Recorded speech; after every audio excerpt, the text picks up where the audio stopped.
and let them pull themselves up by their bootstraps. No cheers, just a confused person. There's a whole lot to consider there, and I won't be able to address it all adequately. Sweet, But Deter. wanted to read the whole thing so y'all can talk about it. Brand new Bell video. People can change, and people need time to change. It doesn't occur all at once. If we make the cost of changing too much, they absolutely will fall back in line. Being part of MAGA doesn't require a high buy-in. You simply obey Trump. They really don't care about much else. So it's easy for people to go back.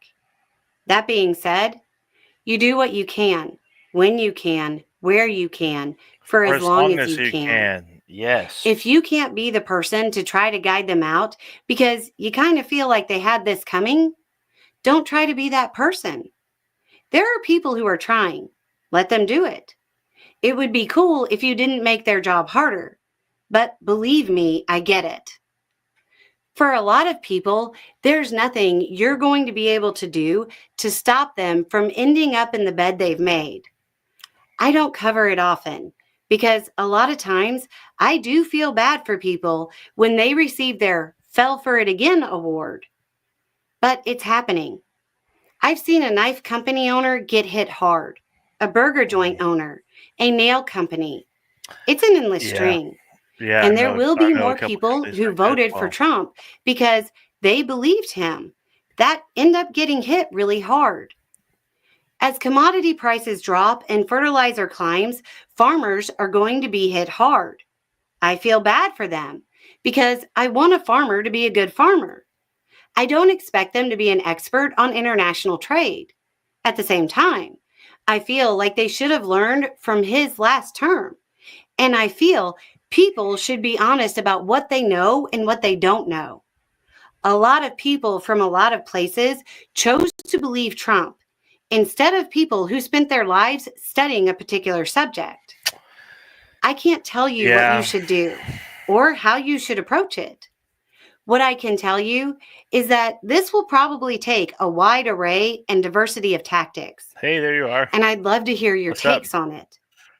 The key part to remember is that when somebody gets knocked down, they remember who knocked them down.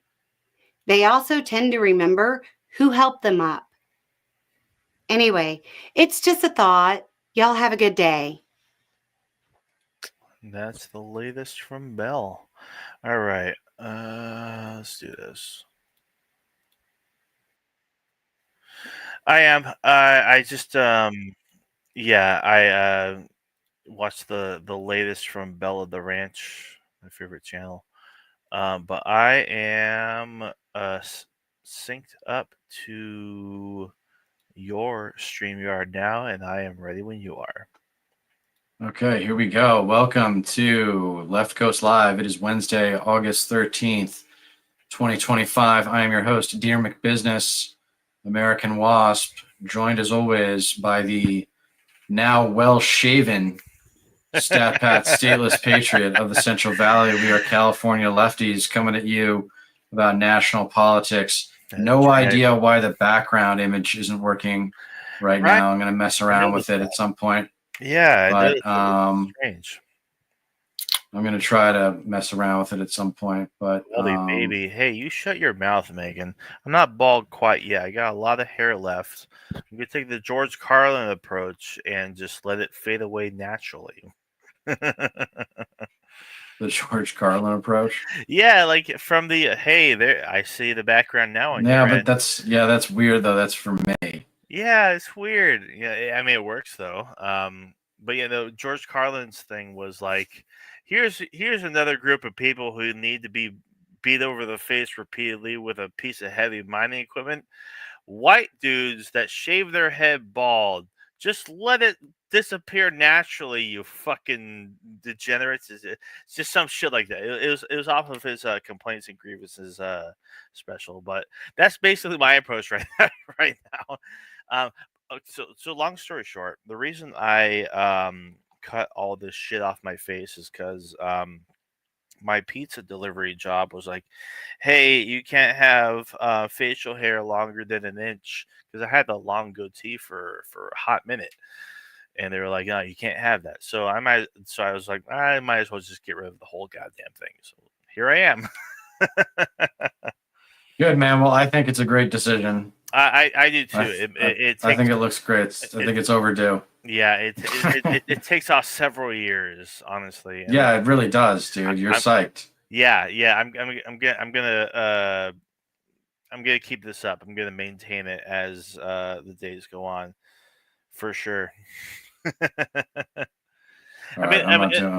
the thing was, like, I kept the mustache especially for the longest time because it helped cover up this fucking missing tooth I have. So it's like, but like, fuck it, I don't give a shit at this point. So I'll just like, I'll keep the clean shaven, stateless patriot for damn sure from here on out. All right, I have no idea how to get the flag into the background. I'm fucking bummed. That's weird. It shouldn't be like an automatic thing. It should have been there like to like begin with, like automatically. Yeah, it usually is. It's so weird that it's not set up like that. Yeah, that is. But weird. It's all good. I was on this space earlier talking with Devil's Advocate Productions, Alex from New York City. We had a good discussion about the DSA convention, which went really well. Lots of good, smart people, very diverse. You're in Chicago from all walks of life. Yep, in Chicago. Yep, and Hassan made an appearance. He didn't have a speaking spot. He just interviewed Rashida Tlaib after she spoke. That's right. Yeah. I didn't get a chance he to didn't see speak the actual like interview, but I did see that they had like a little moment together. They chatted for a while actually. Cool. Yeah, that's really cool. Yeah, I know that. I don't know why Hassan didn't get a speaking spot. It was a little weird. He was you would there expect and like he's one of the biggest I would have thought he'd get a speaking spot. Yeah, exactly. That's weird. Yeah, I don't know why we didn't so make time for that. So walk everybody through it. So you went to Chicago for this big DSA conference. Right. Well, first off, we missed our flight, so we had to go on a later flight, which got delayed. So we missed our opening social thing, but it didn't end up mattering. It's a cool institution, and it's very diverse across the country. The chapters do things their own way. There's a lot of a lot of division on some things, and then for other things, with the coalition's like 90% all the same way. Right. Like the biggest issue that got the most like cheers from the crowds were Palestine, Israel. Yep. And that's shocking. That's like not shocking at all, because like if you see recently, fucking Pete Buttigieg had this whole tepid like defense of Israel and shit, and it's just like, are you fucking goddamn kidding me, dude?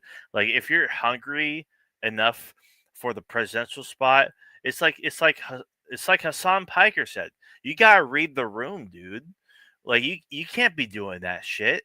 Like, there's no like the evidence is overwhelming. Like, if you're not in tune, the videos don't lie. Yeah. No shit. Exactly. It's like you did just have to turn a blind eye, and a lot of people are turning a blind eye to the videos. Yeah, because they're really tough to watch. Even the still images are really tough to watch. People are like, I don't want to hear about it. Remember, we live in a consumer culture, and people don't like doing shit they don't want to do. Of course. Like, look at starving babies in the Middle East. Yeah, exactly. It's sad, but it's true. Yeah. No kidding. But it's like, I mean, people like him, it's like, you want to be the leader of the free world. You want to be the president of the goddamn United States of America. And like, that's one of the most pressing issues. Like, we are directly involved with it. We are directly correlated. Well, there's a what's big going on over there. There's a big difference between public opinion on this issue and how the networks are covering it. Because Zionism is all up in those networks. Yes, of course. And it's all up in media, and it's all up in banking, and it's all up in Hollywood. Mm-hmm. And it's something to watch out for. I get nervous just talking about it. Yeah, I mean, but and I'm not that's gonna what they like. want I it to say be. that, and I'm not really that nervous. I just want to say that like I am a loud and proud anti-Zionist.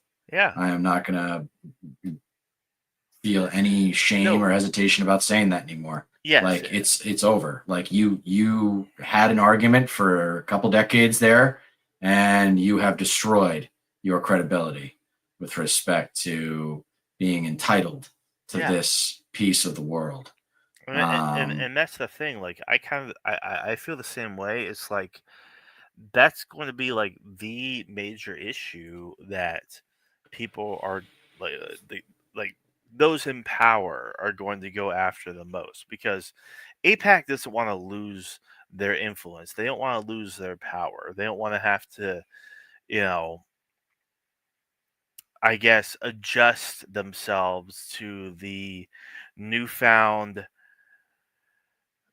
uh, I guess, position that the Democratic electorate find themselves in. It's just like, oh yeah, Israel's going too far. They're clearly committing genocide. They don't want to have to adjust to that. So it's like they're still trying to strong arm their way. Like, oh yeah, if you don't support Israel, automatically you're anti-Semitic, you know?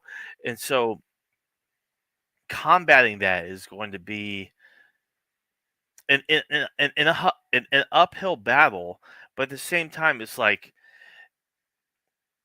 it's so hard for Democratic leaders and like high profile figures generally and whatnot, to walk that fine line between, you know, like I need to appease my APAC donors and, you know, our strongest ally Israel, and also realize that like our voters are fucking turning against us. I mean, there's no getting around that, and so it's like it's a balancing act, but it's also you just need to fucking stand up to these guys, you know, let. But they won't because of the money. No, oh, exactly. Yeah, it's like just always goes to APAC. This is not a complex issue. Yeah, it looks complex to outsiders and people who are lazy. I talked to someone today who's 100% behind Israel, and I was like, Jesus Christ! And he's actually someone whose intelligence I respect.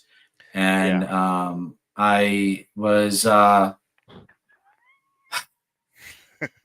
wasn't shocked, but I was just disappointed and. It's like, wow, that this bullshit Hamas argument is really working with a lot of Americans. Americans are just woefully ignorant, man. This is the education system catching up with itself, like people not knowing how to do their own research. And with respect to the apparatus that delivers news information to them, it's been corrupted by the for-profit motive. It's been corrupted by it. And you can thank Bill Clinton for that. 1996 Telecommunications Act. Piece of shit. Yep. Fucked everything up. Fucked the country up just so he could get some more corporate consolidation. Thanks, Bill. Yeah. Yo, ABS, anonymous bastard of society in the Heezy. What's good, my man? Thank you for staying loyal. Appreciate it. Yeah, it means a lot. Let us know if there's something you want us to discuss. Otherwise, we're just going to keep going about the DSA. So, you got there and like I had goals. I had goals. I wanted to meet people. I wanted to definitely meet other delegates from California. Mm-hmm. I went to a bunch of the different committee meetings, like the small panels and stuff like that. One was on comms, and so I'm going to try and get on the comms committee. But I'm about to change chapters. So it's going to be a minute before I kind of get reconnected. Right. Is that due to like you like to you physically moving? Okay. Yeah. So like that would mean like, so it's an entirely different chapter, like based on the city. Yeah, but it's in the same congressional district, which is good. Right. Of course. Okay, for sure. So anyway, I'm looking forward to, getting connected with everybody that's on the comms committee, Where'd you and stay? hopefully, at the hotel, Mhm. some like Hyatt, Okay. it was fine. It's Okay. like it was an enormous convention center. It was absolutely enormous. Right. I would assume so. Yeah. Like, But the convention didn't take up that. It was only 1,300 delegates, which sounds like a lot, but it's actually not that much when you see them all in a room. yeah. No, like, every year in May, like late May, I'll go to a convention center for a particular event, and it's sandwiched right between two, like a Marriott and the Hilton, and there's several other hotels in the area and whatnot. And this particular convention brings in like 40, 50, 60,000 people each time. So it's like it must have been it must have been huge. I mean, especially for it to be there like right in the middle of Chicago, like all sorts of political esteemed and Yeah. affluent folks. Did you notice that like any other big names that were there to, like, even if they were just in Yeah. attendance? So Hassan was there, Mhm. and I saw him and said hello and told him I was on this space and been on YouTube for a while. And he's like, You okay, got to cool. interact with Hassan Piker, huh? So I didn't pitch him like, hey, would you react to one of my videos or anything like that? It wasn't pushy. Sure, of I course. try to he looked really tired. He looked like he had just shaken like 1,000 people's hands. I bet he was close to it was definitely in the hundreds. The- And so I felt bad for him. So I didn't want to be just another fanboy, like, bothering him, trying to ask him for anything. No, of I didn't course. even get his picture. I just said hello. Right. And then the guy I was with, the other delegate, though, got his picture with him, Mm. which was funny. And then I ran into Emma Vigeland from the Majority Report. No shit. That's and awesome. I talked to her for a few minutes. Yeah, she's cool. I've dug her for a long time. Back when she was still part of like Rebel HQ, which was a TYT offshoot. That's really cool. Yeah, she's cool as shit. We should have her on the show sometime. That'd be cool as shit. Yeah, hopefully she gets back to me. I reached out to her, so hopefully she gets back to me. Tracy Yeah. Eva likes the new look, by the way.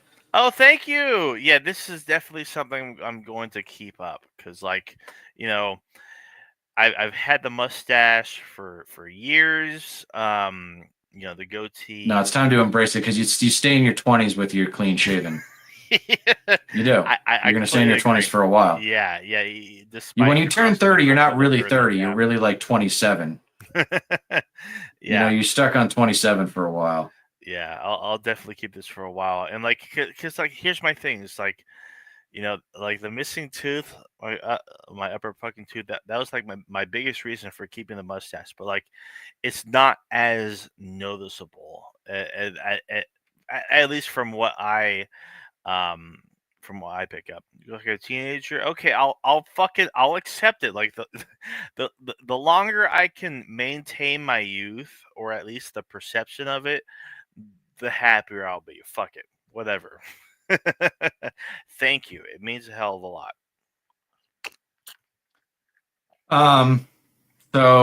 So lots of cool people, very, very diverse crowd. Lots of internal stuff that we voted on. I'm not going to get into, any specific votes. It would just be too taxing. Do you remember Politicon? Do you know if that's still a thing? Because they would hold the No, I think it's dead. Right. Yeah. I think it's been dead for a while now. Right. Yeah. Yeah, I'd love to see Politicon make a comeback, but it's probably not going to. That was when Charlie Kirk and Kyle Kalinske would debate each other. Yeah, I remember, like pre-pandemic. I remember that fucking shit. I even remember the Politicon the year before that. Sam Cedar debated. and Hassan Pike. Yeah, like what you said. Sam Cedar debated Jimmy Dore, right? Politicon? No, I don't know if that was Politicon, but I know that they debated just before the 2016 election. I do know that in, I think, 2018 it was, I think, Sam Cedar did debate Charlie Kirk, and they went into like Freddie Mae and Fannie Mae. Yeah. They got into the weeds a little bit, but I remember Sam did well. Yes, he did. Absolutely, yeah. It's just as he always does. I think these guys kind of think Sam's the best debater out there. One of the best, definitely. Like it's like whenever Charlie Kirk gets into a debate with anyone, it's like he doesn't come out on top. It's just he Shapiro gets work too, dude. These guys are all douchebags. That's why they prey on fucking college students and whatnot. Or they think they have a panacea in the Bible. They think whenever they get in trouble, they can just go back to the Bible. And that's their value system, and that's enough to get them through whatever questions they're being faced with. No, yeah, and it's pathetic. Yeah, and the Reagan bullshit of like limited government and the private sector will solve all the problems. It's all propaganda and create equality. Meanwhile, Kirk is founded by the Koch brothers. Yeah. Like, give me a break. And even fucking South Park is calling him out on like, oh well, you just edit out the parts that, you know, don't make you look very good. You know, it's entirely like purposefully crafted to make it seem like you're like this tough, edgy fucking debate bro that comes out on top every time, and that's not the fucking case. You just edit out the juicy shit. Yeah, well, despite the tech issues, we're actually having a pretty good episode so far. Mm-hmm. So, I don't know, man. What do you want to know about the convention? So, you know, you met a few people. Did you meet anybody else, or did you see anyone else? No, that was it, really, in terms of like celebs. I met all the people in leadership at various points. A lot of people, well, not all of them, but most of them who got elected to the NPC. You know, I have a specific goal in mind that I'm not going to be explicit about with my relationship with the DSA, but I'll just frame it like this. I will know that the DSA has arrived when a representative goes on Meet the Press, like a DSA chair or spokesperson of some kind goes on Meet the Press. That's when I know the DSA will finally be taken seriously. Right. Yeah. And I mean, because Meet the Press is basically like the liberal version of. They interviewed Mamdani. And Morning Joe won't. Morning Joe won't, even though Morning Joe is based in New York. Yeah, that's so funny. Like it's crazy how they'll go after Mamdani. I mean, like it's good that like he's getting that exposure, but like it definitely checks out that like. Yeah, I mean, he should be on Morning Joe. I mean, there was that recent appearance from Bernie who was talking to Dana Bash, who I can't fucking stand for the goddamn life of me. But yeah, someone who's actually like directly affiliated with DSA should go on one of the most prominent MSNBC or CNN programs, without a doubt. Well, I think Meet the Press is just, there's something marquee about it. I mean, it's the oldest show in continuous existence in television history. Right. I didn't know that. Meet the Press? Damn. Yeah. And the Today Show is number 2. Thunderbird chiming in here saying GOP Tea Party was started by Koch brothers, and it was the antithesis of the Boston Tea Party, which was a protest against corporate tax cuts. Right. Interesting. Yeah. It's so funny because like they I guess weaponize the language of, you know, the Boston Tea Party and whatnot, but like that was an entirely like a Heritage Foundation movement. Responding to Obama. You know, Obama had a super majority, didn't utilize it to the extent that he should have, but that's an entire fucking goddamn conversation. We've had it. Yeah. Excuse me. But yeah, that ultimately was a precursor to the rise of Trump and the MAGA movement. So yeah, good input, Thunderbird. What else do you want to know? We saw Rashida Tlaib. That was the big marquee speaker. Yeah, she was like one of the like most prominent speakers at the DSA convention. She was the most prominent speaker at the DSA this year. Yeah. Yeah. Well, she's from Detroit, so it's not that far of a no. Oh, here we go. I watched most of the panels the DSA posted on YouTube. I enjoyed it. I have thoughts. I hope to share them with the DSA at some point. I also just watched Talib's keynote speech. Nice. Good. Awesome. Yeah, she's and she got all emotional and stuff. It was cool. Yeah, she's seriously one of the best Congress people that we have, despite the endless fucking smears that the right levies against her, for sure. Right. Well, I think I'd love to visit fucking Chicago sometime. You know, I've never been. I don't think me personally, I don't think I've ever. I haven't driven anywhere east of Dallas. That's like the farthest east I've actually driven. You know.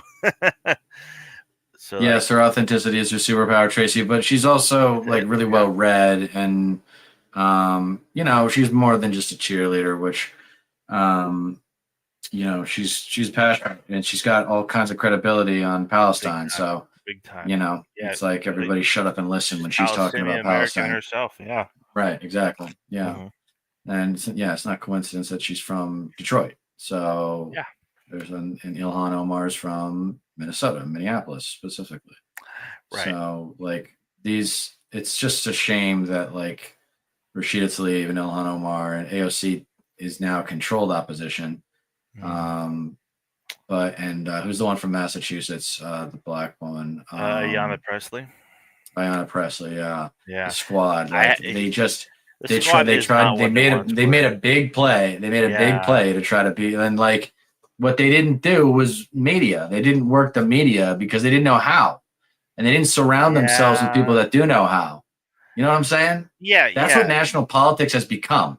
It's become a fucking media freak show, and you got to get in the goddamn fight and start slinging shit because that's the name of the goddamn game. No, exactly. It's like no more nice guy politics. The last big moment that the squad, as it were, actually had was like retaliating against Trump when he did like a collective smear against them. It's just like since then it's just like, is it even the squad anymore?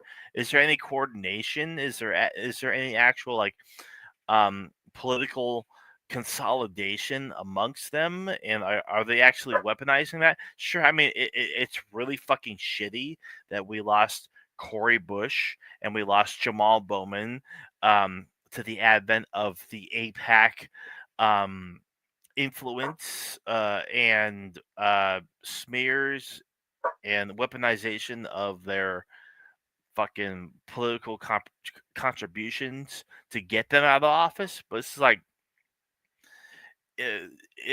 will the squad please stand up?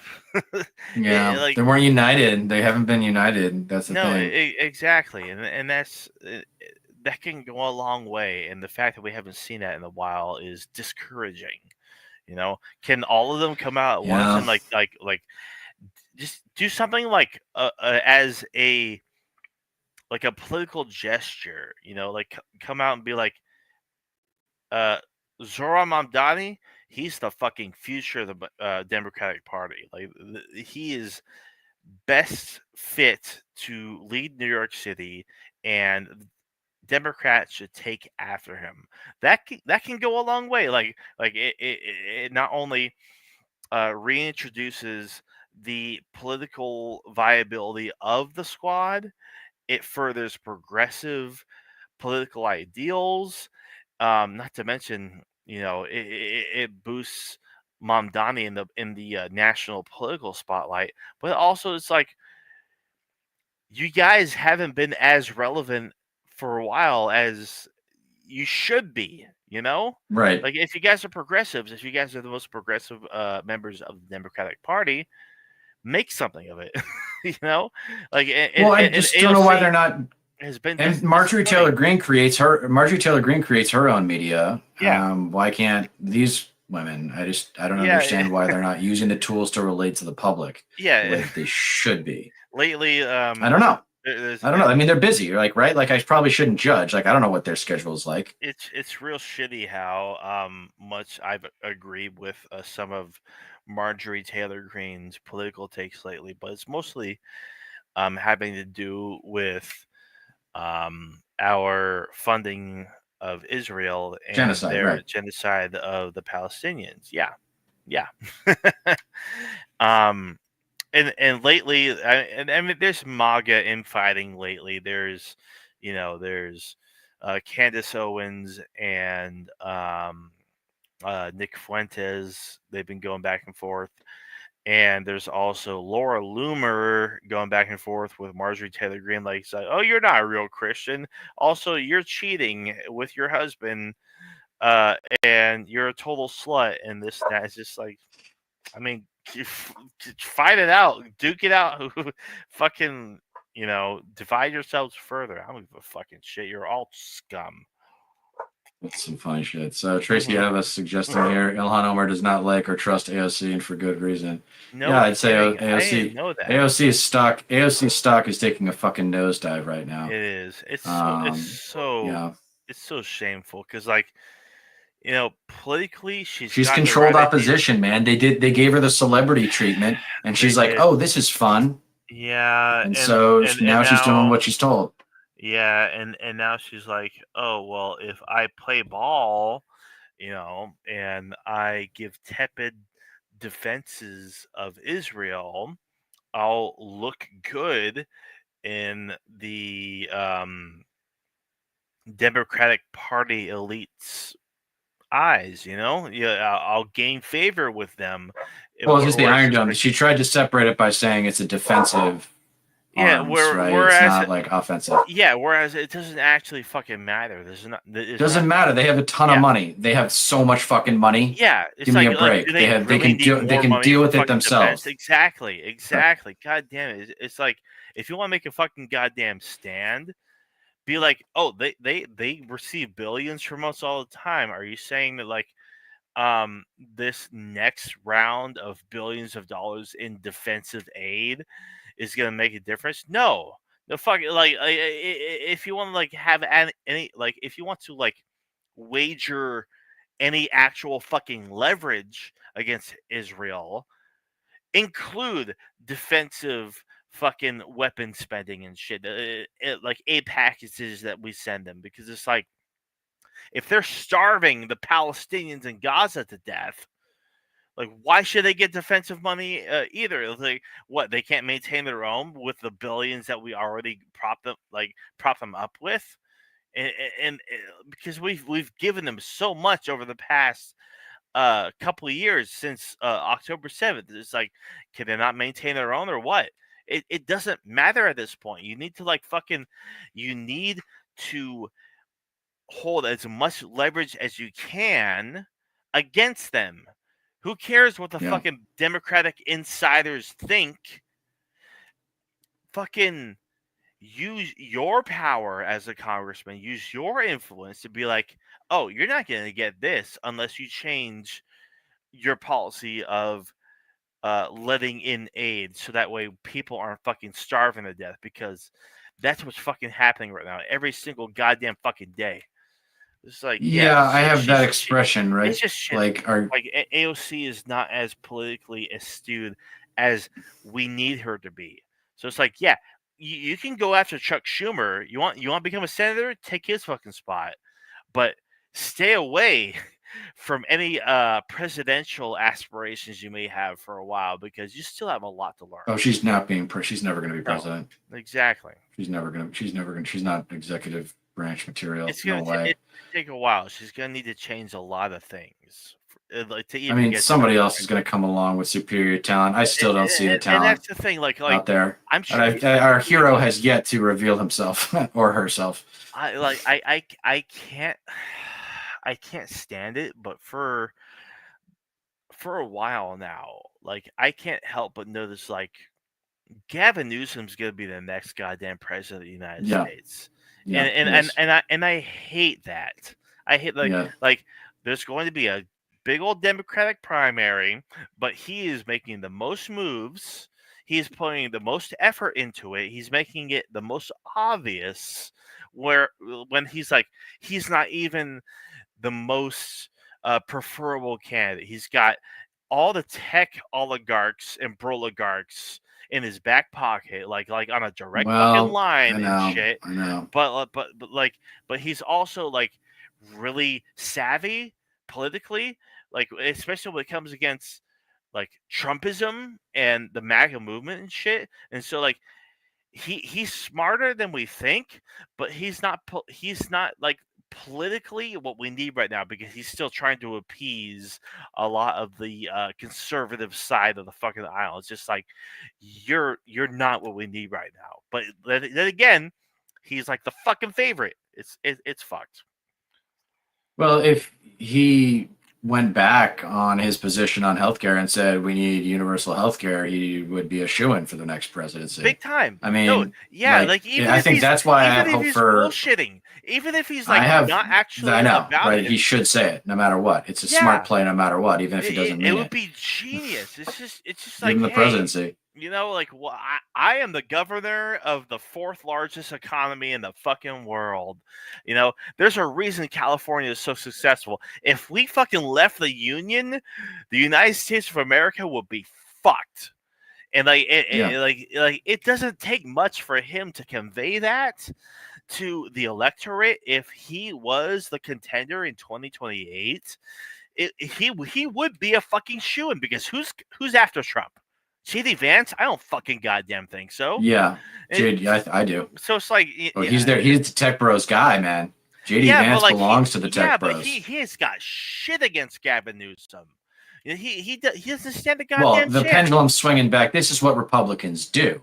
Yeah, is Republicans make use of the power when they have it.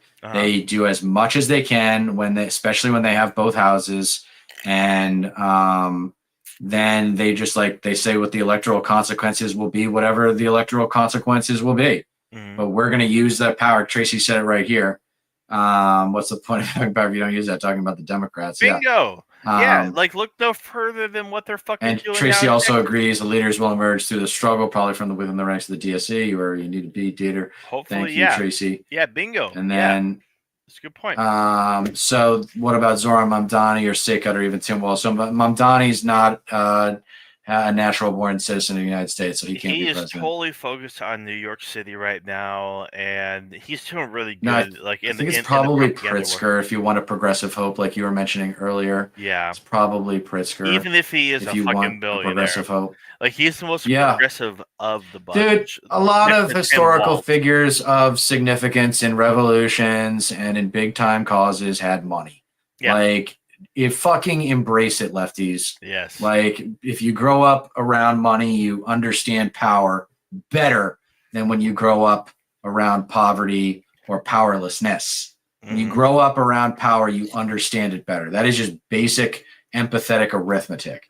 Here's ABS again. Also, did you guys see that the Supreme Court seeks to repeal the Voting Rights Act? Yeah. Holy shit, I did not see that. Did you see that, Sapat?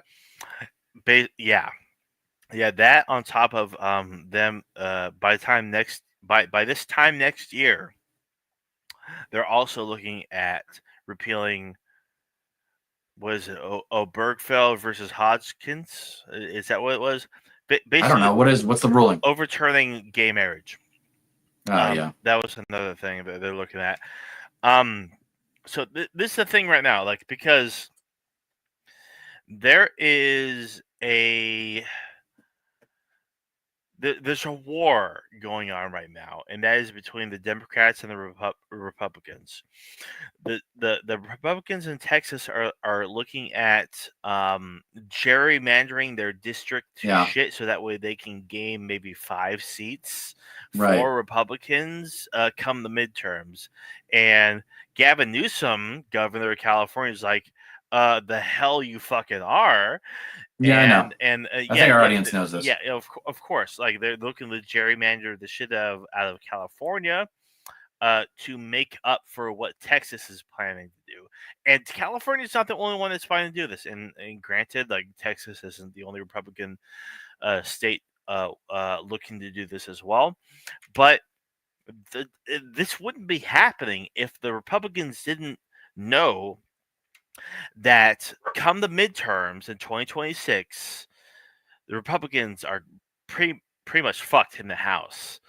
and so it really depends on what Texas does. That results in what like California does, and also what the Supreme Court says. Because they could easily overturn the Voting Rights Act because of what Texas is doing. But if they do that, that means like, all the blue states, they get to choose their voters and basically make it to where we have a Democrat majority in the House, like basically Jesus. permanently. And I don't think that the Republicans know what they're up against, and I don't know if the Supreme Court's going to go for that, because so there's a balancing act that's going on right now, and who knows how it's going to play out, because like if the Voting Rights Act is overturned, all the blue states can basically make it so like, oh, we can make we can make it a Democrat controlled House indefinitely, because like think about it, all the Democratic cities, all the blue districts, all the blue states, they can the higher the population center, the more likely it is that it goes Democrat. So all the blue states have to do, they have like these giant Democratic hubs in their states: Chicago, New York, California, whatever. They can make it so like we'll fucking have control over the House of Representatives as long as we fucking want. It goes without saying. The Republicans, Let's do it then. They understand they're losing the midterms because their policies are not fucking popular to begin with. So well, they know that they're going to lose the midterms. They don't care. That's why. Yeah, they don't care. They just want to make the most of the 18 months. Yeah, they just want to make the most of the 18 months that they get in power, and right now we're in the middle of it. Yeah, what is it? August. So they've had power for 7 months. Yeah, and not to mention it's going to. We're not even halfway through. There's going to be a lot of fucking damage from now up until the 2026 midterm election, and so yeah, I know. They're probably going to do whatever they can until the inevitable transfer of the House from Republican control to Democrat control. Depending on how this other drama plays out. Yeah, like there's a lot of variables at play for sure, but that's basically the gist of it. Like that's why the Democrats right now are playing hardball, because they understand like we still want control, we still want influence, and if it means doing what we're doing in the face of the Voting Rights Act, fuck it.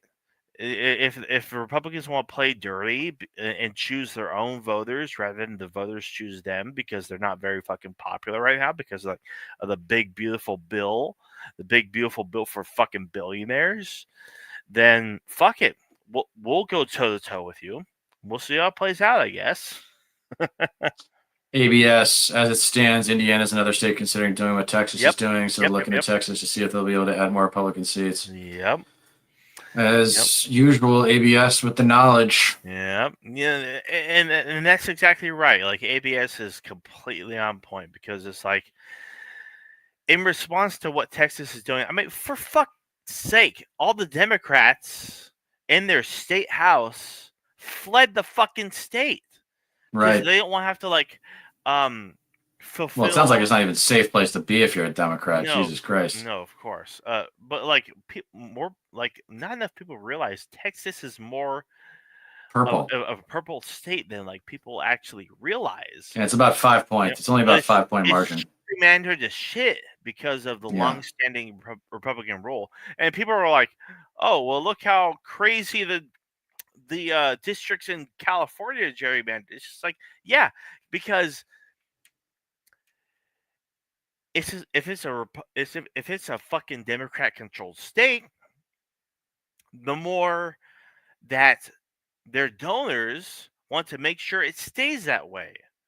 So it's like, I mean, even though it's majority Democrat controlled and there's like 60-40 Democrat Republican vote, it's like Democrats in that state are a safe bet for investment for donors and shit. And so it's like, Yeah, no shit. And it's the same way in Texas, but that's slowly changing. Even though a lot of people in Texas are sick and fucking tired of the Republican Party there, but the Republican Party is so goddamn arrogant. They want to maintain control for as long as they can, however they can. That's why they're fucking. Oh, nothing's off the table. They don't care. Yeah, exactly. They legitimately don't care what the rules are. If the rules prevent us from holding on to power, let's change the rules. That's basically what they're doing. Exactly. They're changing the rules, and they don't care. They're sociopaths. For the longest time, people have been like kind of like floating the idea, like Texas. Someday that'll flip blue, and it's not out of the question, honestly. Because no, it's not out of the question. I mean, the problem with Texas is that it's a couple of academic institutions shy of a full deck. You know what I mean? Mm-hmm. Like if they had 2 or 3 more great universities, then they probably would be right on the margin there. It's like Florida's a joke, right? Like the best school in Florida is fucking Gators, dude. Like, give me a break. Yeah. And so I can't take it seriously. Yeah, this state's not doing too well either when it comes to, especially their economy. Because the tourism is down, right? Tourism's down across the board. Up across the board. Yeah, you look at fucking Vegas, you look at fucking Florida, I think Canadian tourism alone is down 80%. So because like where are the hotspots? Yeah, people are holding up. Vegas, people are holding up in their homes, dude. They're just like, I'm just gonna ride this storm out until the midterms. Yep. They're just like, I'm gonna hold on to my money. I gotta live as efficiently as possible because Trump's fucking with the world. Mm-hmm. That's that simple. Tracy Eva, it looks like Latino Democrats and white Democrats are going to return to the state of Texas, betraying the black Democrats in Texas. Roland Martin is furious. I hope they stay out of the state. Wow, it'll be interesting to see what happens. I heard this as well, and it is disappointing, but also it's like, if they do go back and they fulfill quorum, which is what the fucking state, the minimum amount of members required to make a majority vote. Yeah, if that's the case, and I mean, at this point, it's like basically daring Texas to go through with the redistricting. And I think, the Democratic Party of Illinois, which is where a lot of them fled, and also the Democratic Party of California is basically like, they're at this point, they're daring the Texas Republican Party to go through with their plans, because if they do that, that means like, all right, you want to play ball? All right, here we go, fucking like we're gonna redistrict and gerrymander the shit out of our state, and like if they do it's that, political hardball, man. I mean, most people don't have any idea what's going on. Yeah, they're basically playing a game of chicken. It's like, oh, Texas, you want to gerrymander your state to fucking rig it in your favor for the 2026 midterms? We'll do the exact same thing. You ain't gonna gain goddamn shit, because like we can play the same game as you are. It's like California's a bigger fucking like the California Bay Area alone, like from fucking Concord to San Francisco to Livermore to San Jose. That is a bigger economic powerhouse than 2/3 of the entire goddamn United States. Like that hub alone holds more economic power than entire states, especially Republican states.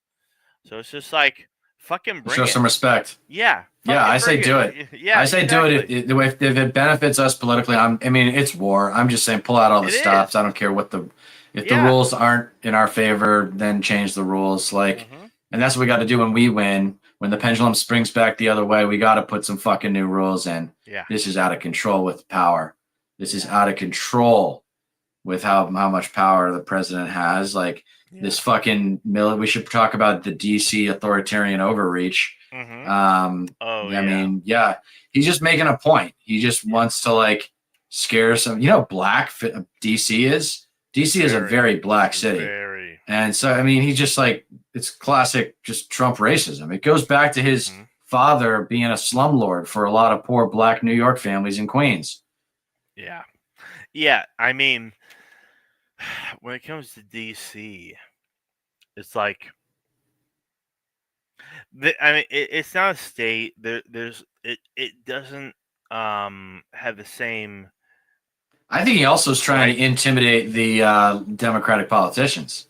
No, I think he's trying to imitate the Democratic politicians so they don't feel comfortable. It's literally one of the bluest cities in the union. Right. And he wouldn't be doing this if he didn't think he'd be getting away with it. Right. It's especially gross because like the crime there, which is like the main excuse, has been on gone down. Decline for like it's gone down 30 years now. Yeah, exactly. Yeah. So it's like, what? This wouldn't have happened if this is the biggest thing. Like Big Balls, one of the Doge staffers got assaulted in Washington D.C. And I don't think this would be going on if that didn't happen, which is pathetic. Mm-hmm. But it's like, you already tried this in LA, and the National Guard, like the morale, it drops off of a fucking cliff when this happens. So it's like, you're just wasting your time. There's a clip going around of the I guess the National Guard going around Washington D.C. They came up to this fucking guy or this group of guys just smoking weed on their porch, on their front porch in Washington D.C. and they're like, oh well, I mean, Donald Trump made this policy where we're trying to crack down on crime and this and that, and it was just a fucking pathetic display, you know. So it's like, so here's the thing: a lot of people tried to like make a big stink about martial law and shit, but in order for martial law to be successful, you would need millions of service members, like across like each and every city, which is like pretty much physically impossible, like at this point. And so, a lot of people try to say like that Washington D.C. is where they're testing it and shit, and it's just like, no. Yeah, I mean, look no further than the deployment of the National Guard and the Marines in LA, and you'll see like they aren't cut out for this. Morale was extremely low. And, yeah, they don't want to be doing this. Yeah, yeah, exactly. That's exactly it. They don't want to fucking have to do this shit. Well, maybe that's what will end up like kind of slowing the fascism down long enough for us to survive to the midterms and then again to the presidency in 3 years. Less than, more than that. And it'll just be the soldiers and the people in the uniforms being like, this is wrong. Exactly. And kind of not, and saying they're going to follow orders and then not following them, like taking matters into their own hands. Exactly. People who live in DC are posting lovely photos of their lives in DC and tagging it as a what a hellhole. I enjoyed that. Right. Very effective. Trump hates being ridiculed, as do the military. But the thing is, the conservatives are going to believe what they want, no matter what. He's got a 90% approval within Republican voters, even after the Epstein shit. Like, nobody cares. It's a cult. It's a cult. The guy I was on the phone with today who said he's 100% pro-Israel said that, the anti-MAGA is a cult. I said, that's ridiculous. Yeah. That's ridiculous. Really. The reaction is not a fucking cult. The reaction is to isolate the cult and to get the cult out. That's why there's, the cults are always in rural areas because that's where you can get away with it. Unless, of course, you're a fucking Scientologist, in which case you're just institutionalized. Jesus Christ. How about taxing the Church of Scientology? Wouldn't that be nice? That would be a nice source of revenue right there.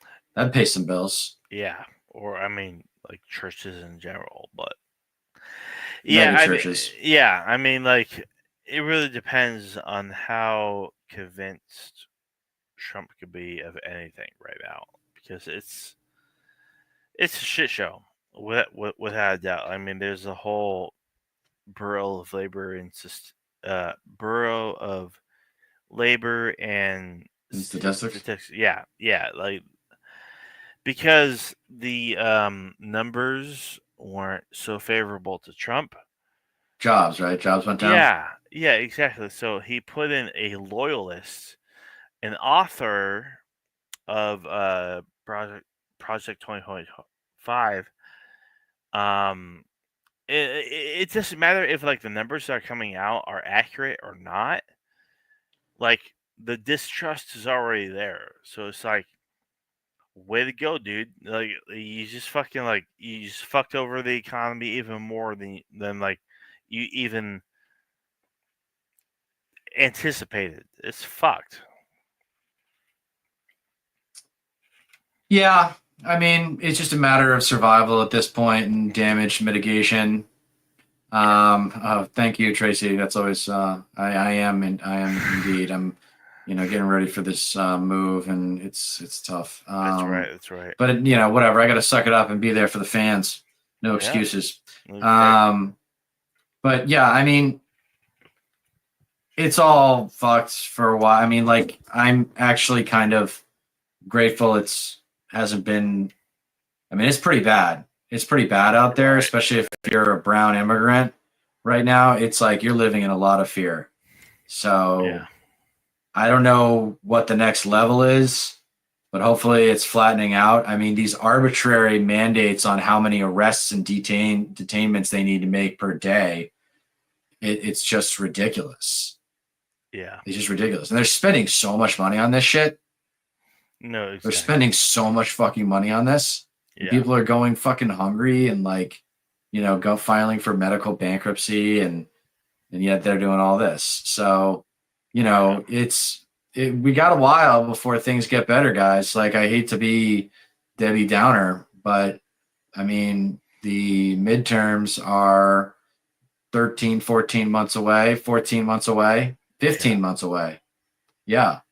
So that's a while. Yeah. But I mean, he's going to have power. Yes, if it is unsustainable. I mean, I think it's depends on who you are and where you are. I think if you're a brown immigrant from any kind of, no matter where you are, you're just not safe right now.